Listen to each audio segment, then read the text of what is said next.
your business. So you actually market it. You feel good and proud to market what you do. That's where I am coming from, because I believe in branding that helps you show your value and tell your story. Because if you do that, you're going to grow your business.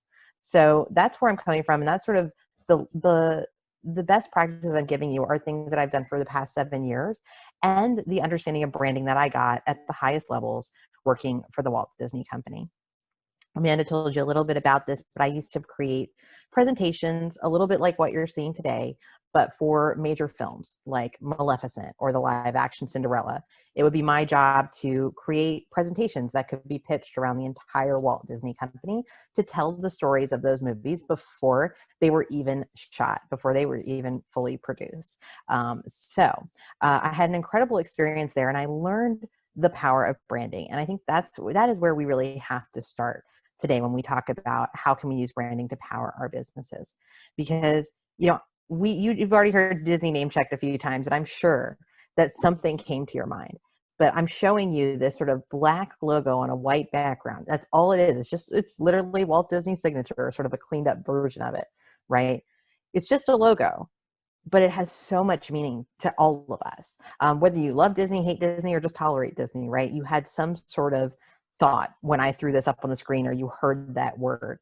Maybe you were thinking about the smell of churros and walking down Main Street, USA in the days where it was safe to be in the theme parks, and thinking about the electric parade that was going to come through with your family. Or maybe you're thinking, Nat's Pena, and you're singing the Circle of Life in your head. I don't know. Now you're going to. You're welcome, for the Lion King. But, where a lot of us are entrepreneurs. So maybe we're thinking about the fact that Walt Disney just started this company. He was just a man in the mouse. And now it is a huge company that employs hundreds of thousands of people around the world. So whatever you thought in that sort of exercise we just did around branding, I want to impart to you today that though we don't have the multi-million-dollar budget to market our businesses the way that Disney does, Disney has a brand, and we think and feel about it a certain way, and people have that impression of you too. And you don't have to spend millions of dollars to impact how people feel about your branding. There are things you can do that are inexpensive, that are reasonable, that are things that you can do to make yourself more valuable by paying attention to your brand the way that Disney pays attention to its brand. Because believe it or not, I know you're going to buy into this, they work on their branding too.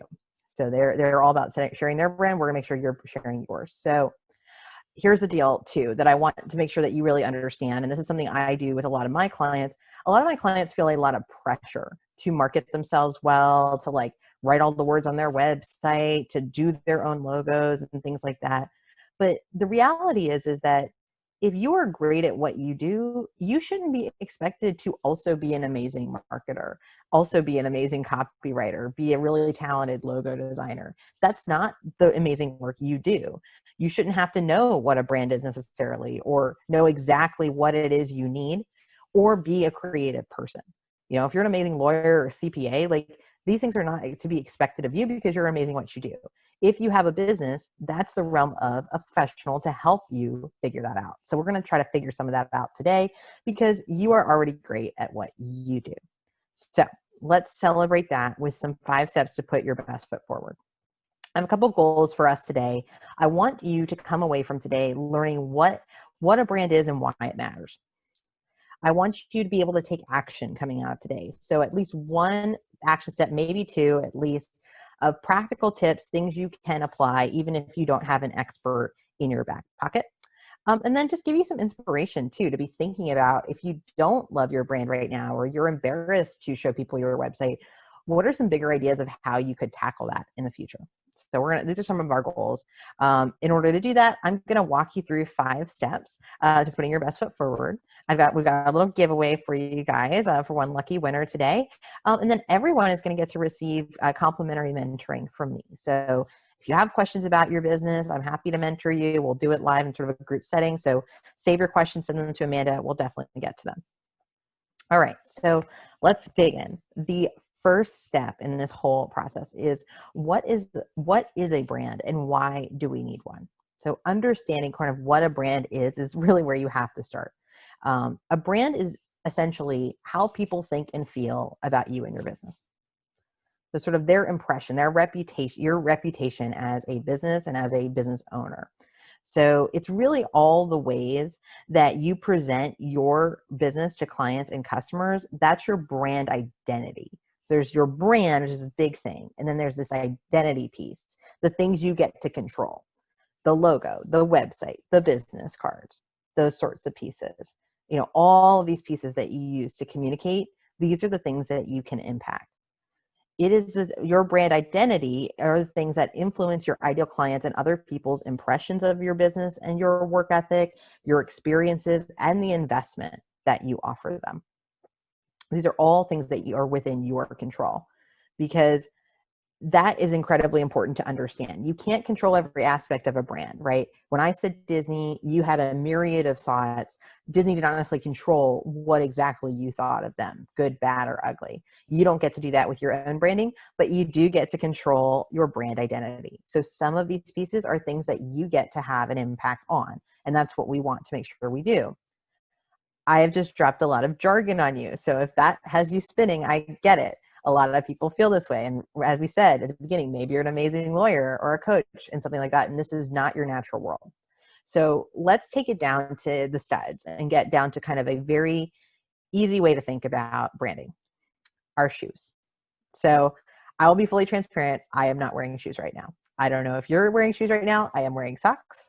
So I don't know how you're thinking about your shoes today, but if we think about our shoes, it's a great analogy for branding. I want to introduce you to these poor pair of sneakers. They have seen better days. They're about 8 years old. I purchased them from a New Balance outlet because I just needed a pair of shoes. I needed a pair of shoes to try running for the 10th time. It's just not my thing. I tried it. But I literally just needed to get going. So I spent $25 on a pair of sneakers, and they have seen much, much better days. But to me, this is a great analogy for the DIY logo that you created 5 years ago. Sometimes you just need to get running and get going. You need to just grab what it is, get something inexpensive, or do it yourself. They're comfortable. They work. Do you feel super confident in them? Like, I know I don't, not when I wear these sneakers, right? I don't want to be seen in these sneakers. So something to consider about where your brand may be. Is this how you're presenting your business? Or is your business more like these pair of shoes from my closet? I bought them around the exact same time. I was going through a real Sex in the City phase. I don't know if any of you guys are fans, but I was like, oh, they're so beautiful and like glamorous. And they didn't fit the best. They don't make my feet feel great when I wear them. If eagle-eyed viewers might see that there's even some dust on them. So you can see that I've basically worn them about twice.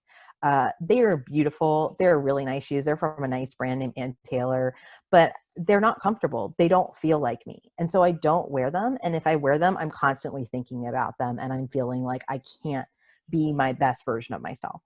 So if your brand and the way you present your business is like this, it's going to be that professional website that doesn't feel like you. We often think as a brand, we have to fix our ugly sneaker brand. But what if you have a professional looking brand, but it's not connecting to the clients you really want to work with, right? It doesn't feel like you. And so you don't sell yourself well because you're not confident in how you are walking through your business. So the pair of shoes I really want us all to be wearing are these. Regardless of whether your real shoe taste. These are my neutral heels. I bought them about the same exact time. So I've bought all these pair of shoes not knowing I would be a business owner. How great is that? But I bought these for my wedding, and they were more expensive than the other two pairs of shoes. But they go with everything. They're timeless. They're built in a way that they don't hurt my feet, so I can wear them for hours. I've worn them over and over again. I was wearing them the day I met Angelina Jolie, and she was wearing very similar shoes, but I guarantee you they were probably 10 times the cost. But she looked great, and I felt confident.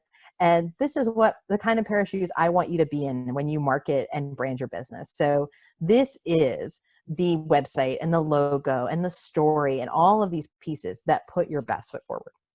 Because when you feel like it looks great and it feels like you can walk in the right direction and feel really confident in doing that. So that is really what branding is all about.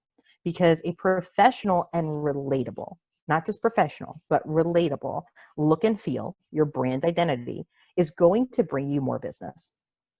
It's going to bring you more ideal clients. It's going to give you more engagement because you're going to be more confident and you're going to be out there telling your story and using your business in a smart way because you feel really excited and proud of it. You feel comfortable in it. So how do we get there is going to be our next step. So the other thing I wanted to say here too is that when you do these things, when you have a professional and relatable brand, you get sort of what I call the 3 C's out of branding. So you're going to get more confidence, confidence in how you're presenting what you do, but also confidence when your ideal clients choose you. So your ideal clients have great confidence in you that you can deliver what you say you're going to do. You also get distinct credibility. So you get to present yourself as an expert and feel really good about that. And people are going to perceive you to be an expert if you have managed your brand identity correctly. And last but not least, you get a really great competitive advantage. So you look the part in any which way people are encountering you, where they're talking to you, they're getting a business card from somebody else about you, they're going to your website. You are going to stand out from all of those people who don't take time to do this kind of stuff, that just kind of wing it, right? So we want that, all those things: confidence, credibility, and competitive advantage. So that is, what is a brand and why do I need one? What do we need to know next? So if we understand kind of the shoes we're trying to inhabit, what do we need to know next? Make it about their story and not just yours. It's a big, big problem I see in a lot of branding for folks. I see a lot of marketing going on that is all about kind of being self-promotional and feeling like you have to be the hero of your story, because you don't realize that what you say influences how people know, like, and trust you. Okay. So we have to put ourselves, it's not just enough to sort of get the megaphone out and tell everybody about ourselves. That's not really what I'm encouraging us to do with our branding and our marketing. What I'm encouraging us to do is to take a little bit of a different tact. It's not about sort of being self-promotional. And I know a lot of people also have this other problem. There's either you feel like you got to talk all about yourself and you're only talking about yourself, or you hate the idea of talking about yourself, so you don't. Both are problematic when you think about being self-promotional. Great branding, great marketing isn't about being self-promotional. It is about being the guide and not the hero. So many marketers talk about this. Donald Miller is a big one. He's sort of known for it. But if you know anything about storytelling, there is an arc. There is something called the hero's journey.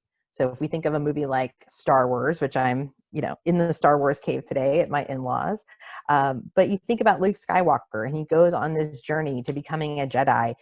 He encounters Yoda, who helps him on his quest. Your only job in what you do is truly to be Yoda.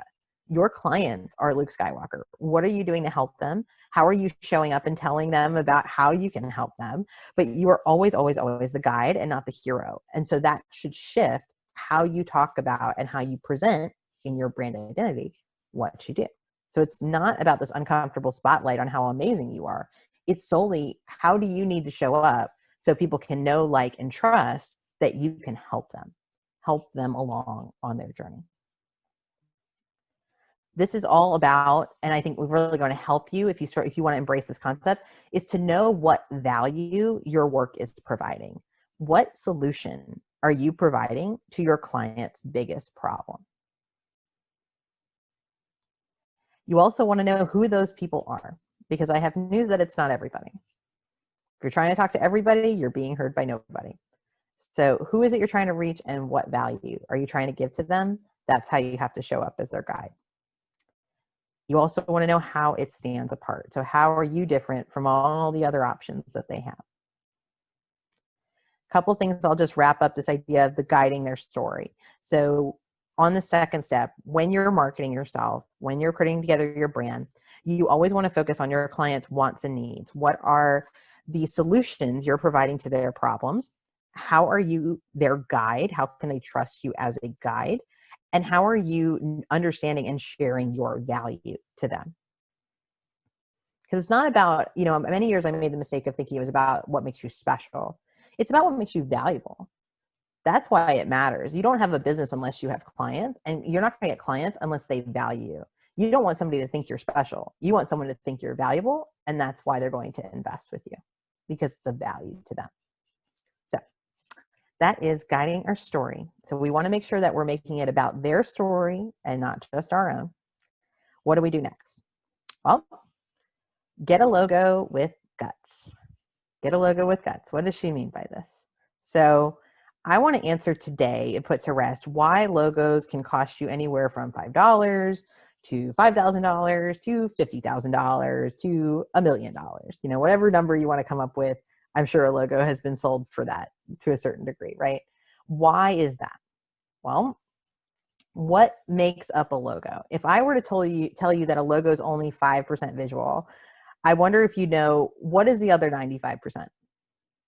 What could if you want to drop in the chat what your guess is, what is the other 95% of a logo? If I'm going to tell you that only 5% of it is actually visual. So I'll go ahead and tell you. So what is the other 95%? A strategy. What are you trying to communicate in your logo? Who is it for? What is it trying to do? It's not about the art or the complexity of the art. Let me say that. So I'll give you an example and prove this, right? So if you've got a sheet of paper in front of you, you don't even need that. You could actually just have your hand in the air and do some air pen situation. We are all going to draw a logo together. So I'm going to give you the name of a company and I want you to draw their logo. Okay. So the name, you get out your sheet of paper, get your pen, get your air pen ready. If everybody's ready. I want you to go ahead and draw the logo for Nike. All right, hold up your sheets if you drew it. Let's see it. Yes, yes. So, right, so maybe you drew something like this. I'm sure we all did perfect swooshes, right? But that is not a complex piece of art, right? That's not what you're paying for. You're paying for what this means and the strategic thinking behind it, right? I know there's an infamous story about how the logo came to be at Nike, but we won't get into that today. What I want to get into today is that it is about the thinking behind it. It's about who it's for. So we look at this and we think, just do it, right? Like that's the whole message behind Nike is get up and do it and make it happen. And we're going to give you the products to be able to do that. It's an emotional message. It's the momentum kind of message, but it is a really simple graphic. We all could draw it, right? I'll give you another one. If you want to take another challenge, I want to see what your drawings look like. Draw another business for me. Target. Another multi-million dollar, not billion dollar. I should look up how much money they are. Yes, the Target. Now we all want to go to Target. I know I want to go to Target. It's like one of the few places we can go during COVID if we wear our masks, right? So I hope you're getting my point here, which is it's really, truly, of course, Amanda was first on that one. I love it. So what I'm trying to get at here is that you need to have some thought behind what is in your logo. It's not just about what you like. It's really for your ideal clients and what is it supposed to mean? And if you aren't clear on your story or what it's supposed to mean, guess who isn't going to be clear on it either? Your ideal clients, the people you're trying to book. So let's talk about sort of this question. I want you to think about the logo you have if you have a logo, which is, does that logo share your value? Does it speak in any way to the promise of the work you do? Does it bring your work to life in some way that it communicates, I am the guide, I can help you with the problem that you have? I'll give you some more real life examples. I know that none of us here on the call, as far as I know, have the budgets of a Nike or Target. So let me introduce you a couple of clients. This is Bonnie Artman Fox. She is based in Pittsburgh, Pennsylvania. She is a workplace conflict expert. She came to me looking for specifically a logo. And I told her she didn't need a logo. She actually needed an entire branding exercise to think through who her ideal clients were and what she was trying to do, because she was putting out messaging like this: Bonnie Artman Fox, conflict resolution and emotional intelligence expert, was sort of the stacked thing, and she couldn't tell me necessarily why it was this. It looked professional, it was okay, but there wasn't really a lot to connect to. And when you get to know Bonnie, as I did, because we did her brand story solution together, I got to know that she works with managers who are really trying to resolve conflicts on their teams. They really want to bring everybody together toward common goals. And she does this through what she calls a family factor. So she has a book coming out, which is called How Did My Family Get Into My Office? And she does all this amazing work about how how we were raised really affects how we interact with other people in the workplace. So truly our family, our families are responsible for everything, right? But she does this amazing work on how your upbringing influences that, and she calls it the family factor. None of that is coming through in this, right? None of that story is sharing her value and making her seem like the incredible value that she is to HR managers and to team leaders and executives. So we took her through my process, and we went from this to Bonnie Artman Fox, bringing teams together. So you will see sort of even in her logo, we have brought in the notion of family trees and the little bar that you would use to kind of show how people are related. So, they're different colors. She's bringing together people of different backgrounds and communication styles and all of that. It really helps her speak to it, but also speaks to like what is really unique about her story. And there's a lot more to her story, of course, when you go to her website and things like that. However, this is a great way, even in just a logo, which is the tip of your branding iceberg, as it were, to communicate more value, right? So we reworked it because we thought about who her clients were, what they valued, what made her really valuable to them, and we put a huge focus on it. Another example, amazing coach here in the Triangle. Her name is Sandy Lewis. If you're lucky to know her, then you are a lucky person. She's very talented. Her focus is positive psychology. And she came to me a few years ago, and this was sort of what her logo looked like and on the top of her website. And she works with people who make close to $100 million a year, very successful small businesses, very successful executives who are really trying to figure out what are they going to do next to move the needle. And they need her positive psychology background. And this sort of like stack stones and this look, it just didn't quite communicate her value and her credibility of having a master's degree in positive psychology, having the years of coaching for executives that she has. So we reworked this. We took her ideal clients into account, and we brought that value forward. So this is her new branding, which is Positive Shift, Business and Executive Coaching. Her tagline is Discover Your Best Direction. So totally different positioning, really highlighting what she does and what she does so incredibly well. And you get even just more positivity between the two, right? So you've got sort of the rocks and everything. It's like, that's sort of like serene. It's not even a logo per se. It's a piece of art. I think it's a photograph.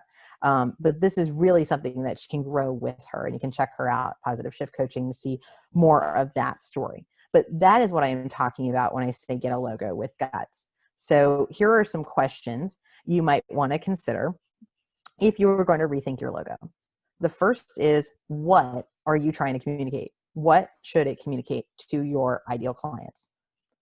Who is it for, AKA, who are your ideal clients? Is it reaching them? If you're not sure, survey them, ask them. Do not ask them if they like it. Do not ask them what it looks like to them. Ask them, does it intrigue them to talk to you? Does it make them excited to work with you? Does it get them interested in what you do? That's all a logo truly needs to do. Okay. It's not about them getting your super specific personal meaning. It's okay. Are there any visual changes you could make to better accomplish these goals? So if you need to communicate something differently, adjust it for a different audience, can you change anything about it visually to make it better? And another really big thing that I work with a lot of clients on is adding a tagline. So it's, Bonnie Artman Fox, but what?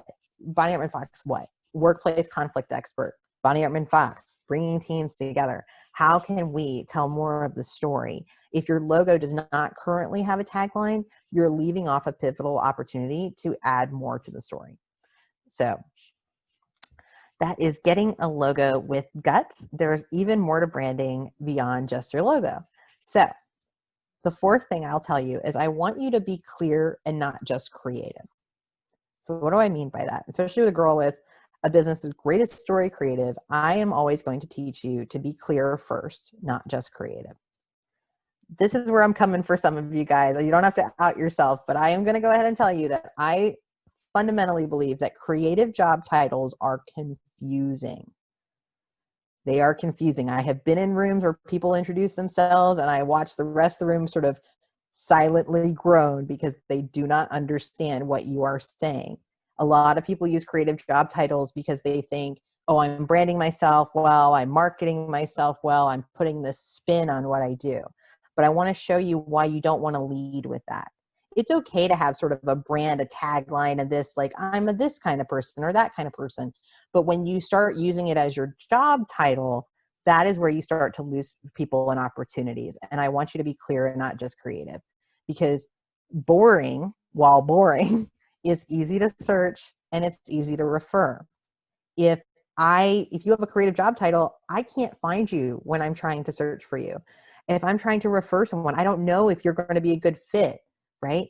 That sort of thing. So I want you to embrace a little bit of boring, because it's going to help you grow within your network if people understand what you do.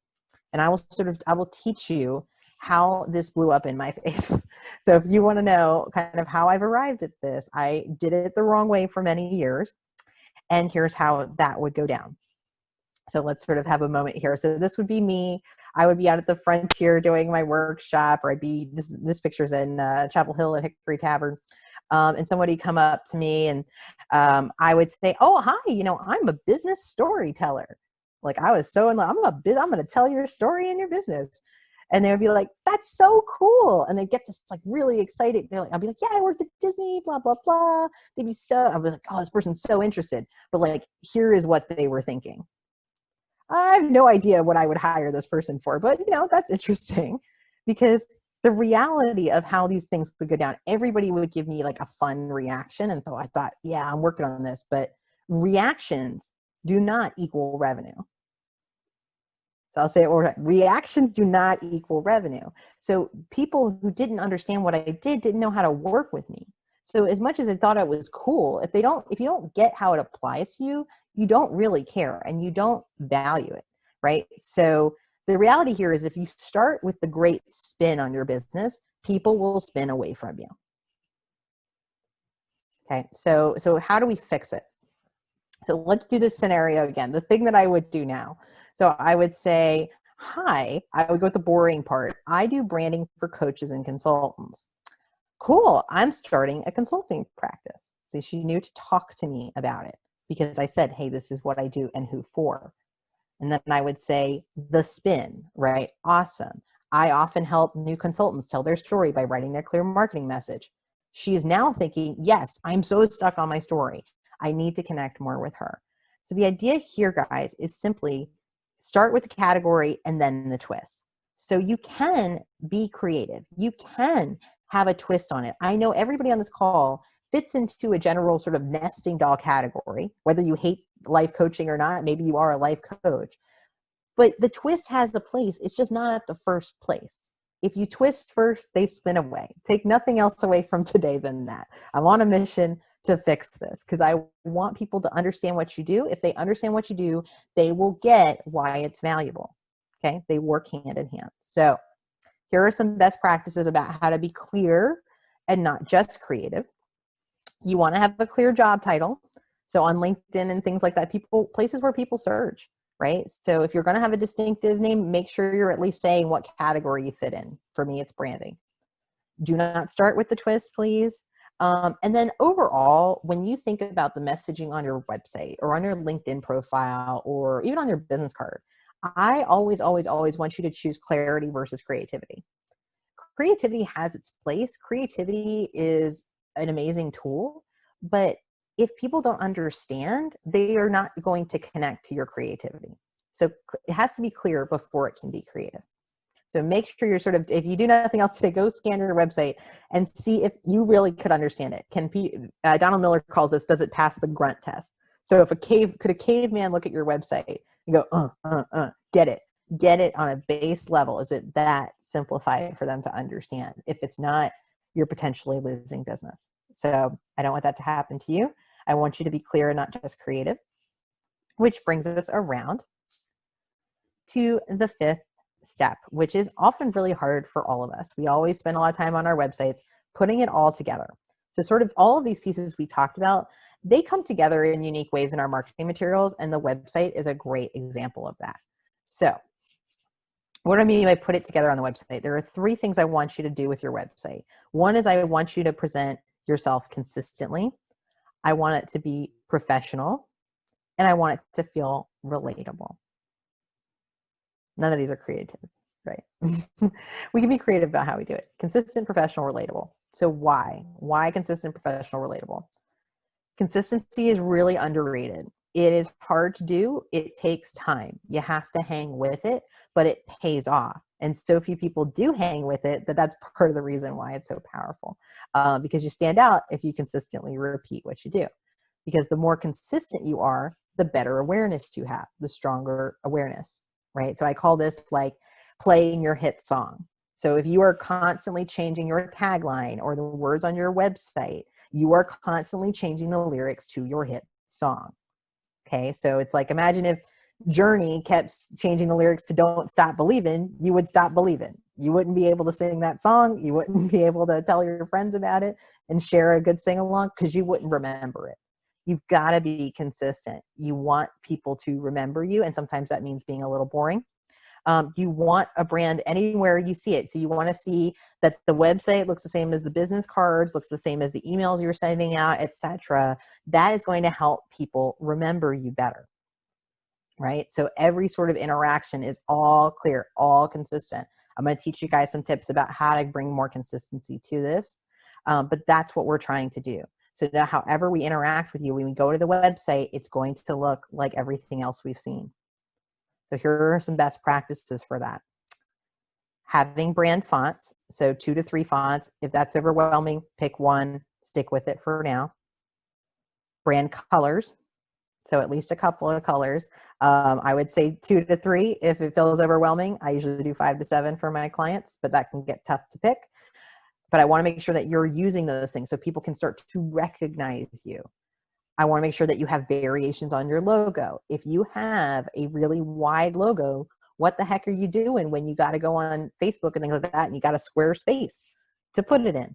You've got to have your logo in different shapes. So a wide version, a small version, a tall version, right? So you can be consistent and show up in all these places.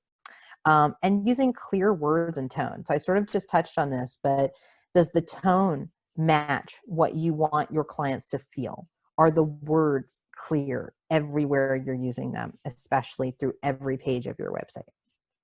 So all of these things you can do on your own. You can also ask for help as you need it. Second thing I want you to do is be professional. Okay, so we want your website to look like the professional and the expert that you are. The more professional your site is, the more your clients are going to choose you first. The more clients are, in terms of all clients you possibly have, choosing you over your competition who does not have a professional brand and a professional website, right? So what can we do to make our websites more professional? One is we want to make sure it looks modern and has modern functionality. If your website feasibly could look like it was developed 5 to 10 years ago, it is time to update it. I would rather you have a one-page website that has way less information on it than that is modern and clean looking than a 20-page website that is a mess, right? Is that old and outdated, right? It needs to be easy to use. It needs to look great on a phone or a tablet. We're in a whole new world. Everybody's on their phones all the time with COVID, right? It should have clear visuals, easy to read text, not too small. Okay, so those are sort of the biggest things. And the other thing I'll say about professionalism is that if your website looks dated, and I think most of us know if it looks dated or not, and we're either dealing with it or we're not. If it looks dated, you run the risk of potential clients thinking that your ideas and your perspective and your value is also outdated, is not relevant to them, right? So it seems like, is this person even still in business? Are they relevant to me? Are they successful, right? So it communicates a lot of things that you may not realize. But all of us have these sort of shingles online. So let's make sure that that shingle looks as professional as it possibly can be. And the last piece of this truly is to be relatable. And this is something that I think gets forgotten a lot when people talk about branding and marketing, but it is about making connection. Because the more relatable you are, the more the clients you really want to work with are going to choose you. It's not just people choosing to work with you, but the people you truly love to work with, the people you have the most valuable solution to their biggest problem. We want those people working with you. So how do we make our businesses and our websites more relatable? We want to be more authentic. We want to be more vulnerable, more clear about who we are, why we do what we do, right? Not overly formal sometimes, the way, thinking we have to be only professional, but we can be authentic and communicate things that connect us and help us share values with our clients. We can relate how our story connects to our clients' needs. That's the problem when you see these websites where people are going on and on about how awesome they are, and they never stop to say, like, hey, I get that you're going through this. Here's why I understand it. You just make it constantly about yourself. You want to connect your past, your credibility, what you know, to understanding and being empathetic to your client's needs. That I know how to help you. Here's how I can help you. Here's why I understand where you are. And I want to help you as you're the hero. And I'm going to guide you to where you want to go. And that is the perfect lead into the last bit of relatability, which is truly to embrace this notion of always being the guide. So when you're not sure what to say or how to say it, think about, well, what would a guide say? How can I treat my client or my potential client like the hero that they are and speak to them in that way? You're going through this. Here's how I can help you. Here's some value. Here's my free checklist that might help you do X, right? So that is putting it all together on the website. If you want to screenshot this sort of main, so the last thing I'll say too is if we do all of these things, we're going to have greater confidence in how we grow our businesses and how we market ourselves. We're going to look like credible experts, and we're going to have a competitive advantage over people who don't take the time to do this. Everyone's just sort of getting by and they're not being proactive and intentional about their brand, but you are, because you're here today. So to summarize everything I just said, if you want to take a screenshot of this, you are welcome to do so. I know, please tag Frontier RTP, of course, if you do share it. But I want you to make sure you're impacting your brand. So impact what you can with your identity. Be the guide, not the hero. Have a logo with strategy. Get a logo with guts. Be clear and not just creative, especially with those job titles. And lastly, put it all together on the website. So being consistent, professional, and relatable. So if this had you guys thinking, I'm going to get to your questions very shortly. I know a couple have come in already.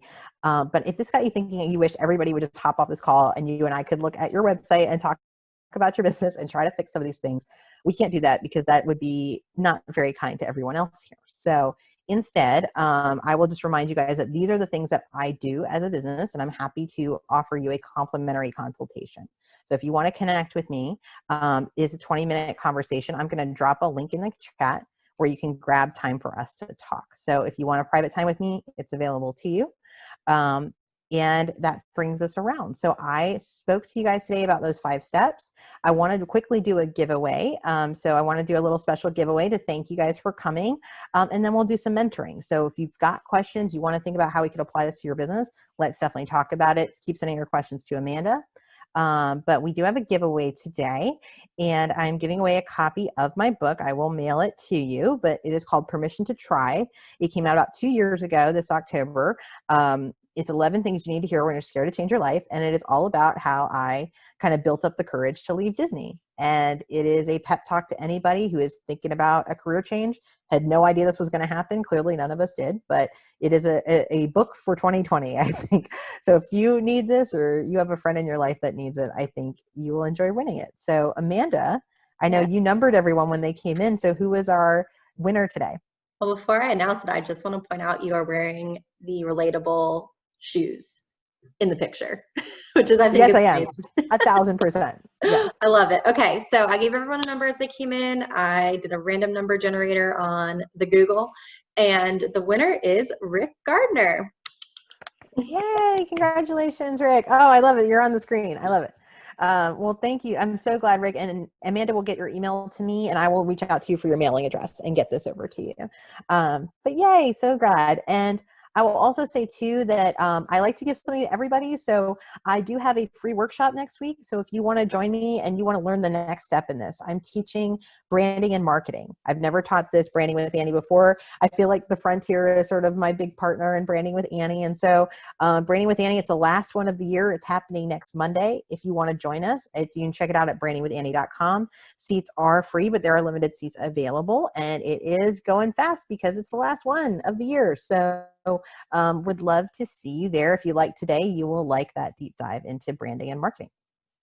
So before we get to sort of mentoring, I will also just tell you however this made you feel. So whichever pair of shoes you feel like you're wearing right now as a business, I want to encourage you to just keep taking the next step forward, because there were several points in my business that I was any one of these shoes. I would say right now, I'm thankfully in those beautiful neutral shoes that make me feel great about what I do. But we all go through seasons of life and business. Many of our brands change over time. So whatever pair of shoes you're wearing, it is all about what you do with the next step, and just keep putting those one foot in front of the other. You took action today. I'm really proud of you for doing that. And that says a lot about where you want your business to go. So don't worry about what shoes you're wearing today, and just know that the right pair of shoes is waiting for you. So with that, I will spend the rest of our time together answering your questions. So Amanda, my friend, what questions do we have today? Okay, I've got a couple. So the first one is coming from someone who is a new business owner, and they said, for a new business with a small following, how do I get feedback on my branding before it's too well known in the market? So I think that the very simple thing to say is to ask. So you can do little surveys of people. You could, if your business is small enough and you've been working with people, enough clients, like I always recommend that you interview your clients. So that's something a lot of people don't do. And you can't be too small to talk to the people you're working with.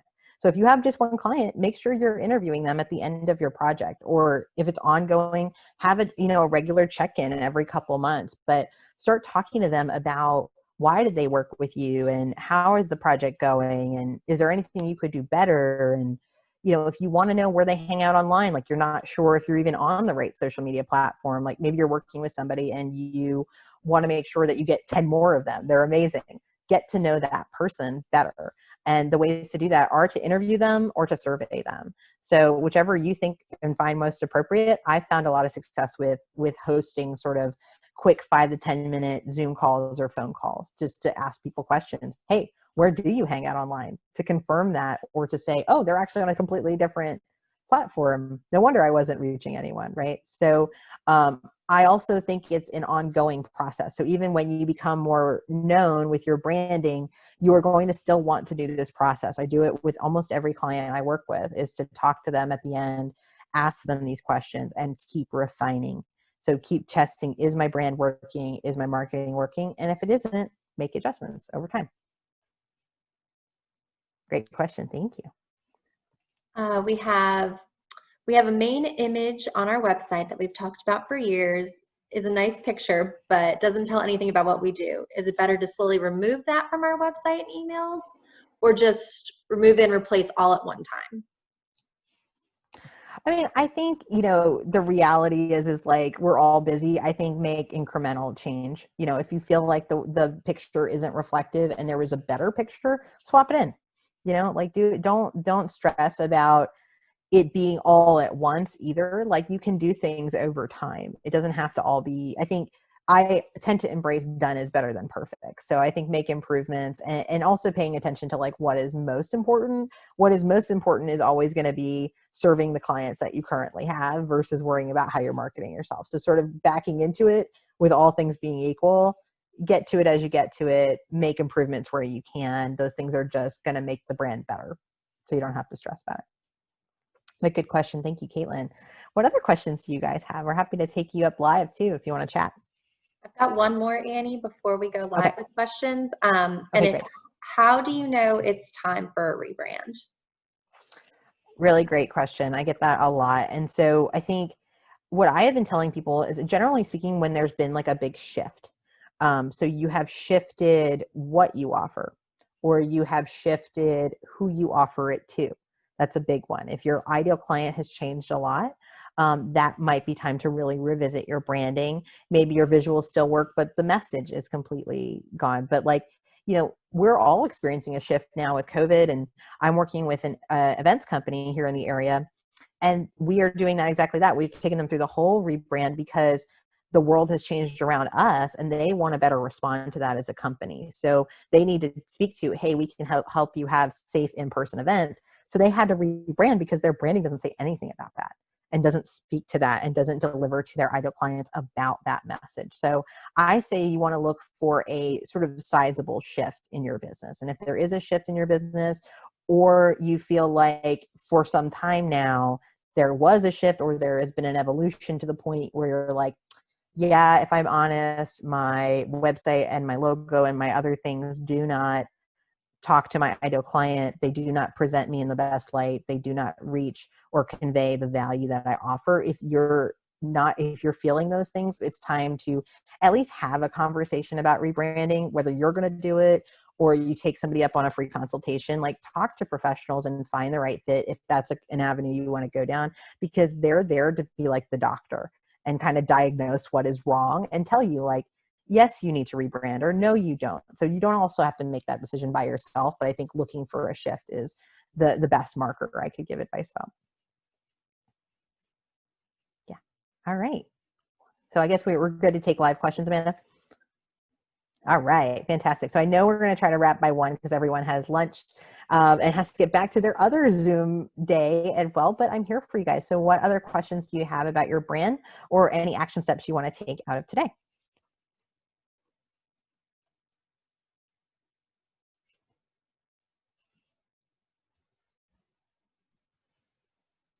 Feel free to, feel free to unmute.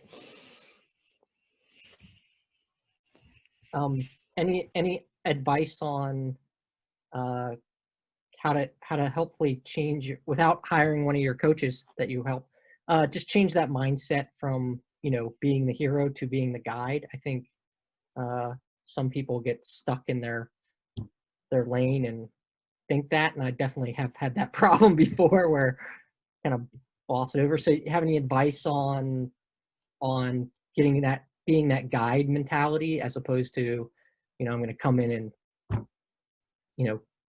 be the hero, let your client be the hero? Any advice on that, Annie? Sure, Kevin. So question for you though, like you said, you struggled with that. Could you give us an example of where you've come up to that question and felt stuck? Yeah, it's normally like, it would be, when I'm trying to negotiate or talk with a client, kind of going into that whole, I've done this and I do this, so it's the wording, it's the verbiage that, I use. And sometimes I get that feeling like, all right, I kind of messed up there. Like, it's just hard to get that because I'm not trained that way, Mm-hmm. So that would be an example. Would be, I interviewed for a job with a company that used to be in Toronto, and somebody else got the job, even though I got a lot of referrals for him. Sure. And I think that was kind of the mistake, was, that I came in there as a little too bold, and and I just would love that. I mean, I'm much better. That was about 5 years ago, so I Sure. feel like I'm much better about. But for other people in this conversation, I feel like that was a really big takeaway for me. And this is, I didn't really view myself as the guide. I'm more of like, I view myself as helping. Like, how can I help this Right. person? And that's my value. Right. But I love the word guide. It's like a steward. Yeah. Dave Ramsey, the financial guy, he always says that, you're a steward of the money, not, you don't own the money, right? Like, so it's an interesting Right. idea. Right. And I love Dave Ramsey, for the record, actually. I think his Total Money Makeover is a great business book, actually, because I think it teaches you how to think about debt and stuff. That's a total tangent, but check out Dave Ramsey, Total Money Makeover. It's excellent.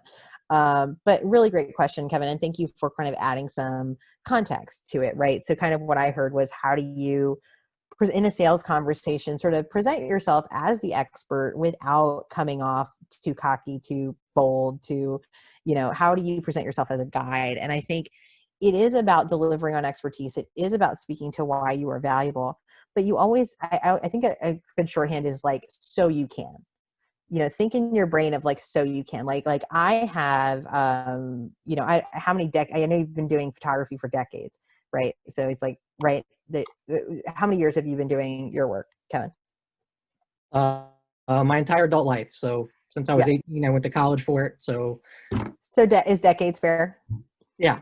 3 decades. So it's like, you say something like, I've been doing this for 3 decades, and in that time I have helped, this many companies, because like I understand like I want to give you the benefit of that experience, and I want to help you. You said you were concerned about copyright and things like that, and like I totally get that, and here's how I'm going to help us accomplish that.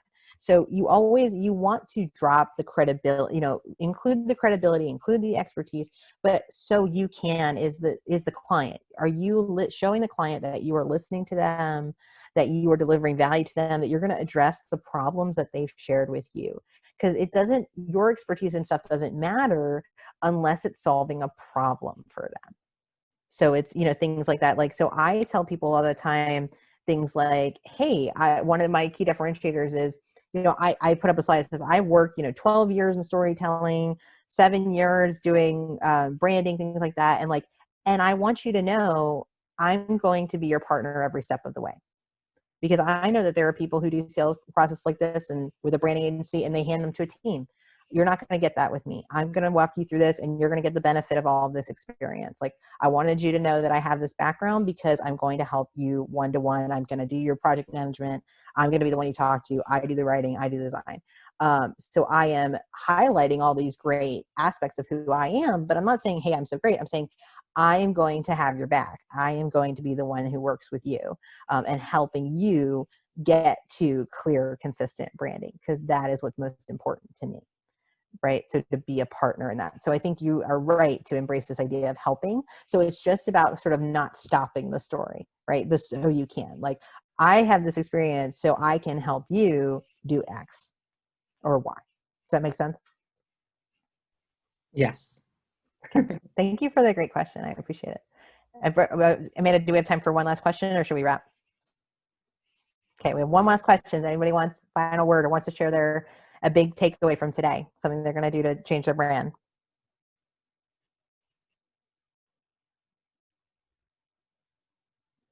All right. All right, my friends. I'll let Amanda wrap things up then. Thank you all for coming today. Thank you, Annie, for giving us all this insight. It was awesome. If anyone wants to reference some of the things that were talked about today, Miranda on my team has been putting everything on our Instagram. Well, not everything, but a lot on our Instagram. And then Anna on our team has been live tweeting. So please reference our accounts if you are forgetting something and want to go back and revisit. We'll be back again next month on November 5th, and our speaker is Susie Silver, and she'll be talking about how to be an ally, a pride ally within your organization, in your hiring practices, and not only there, but also as a coworker and management. So please join us. You'll be getting a survey in just a bit, and it'll have details on how to sign up there. But appreciate y'all, appreciate you, Annie, and as always, thanks for supporting the Frontier. Thanks, everybody.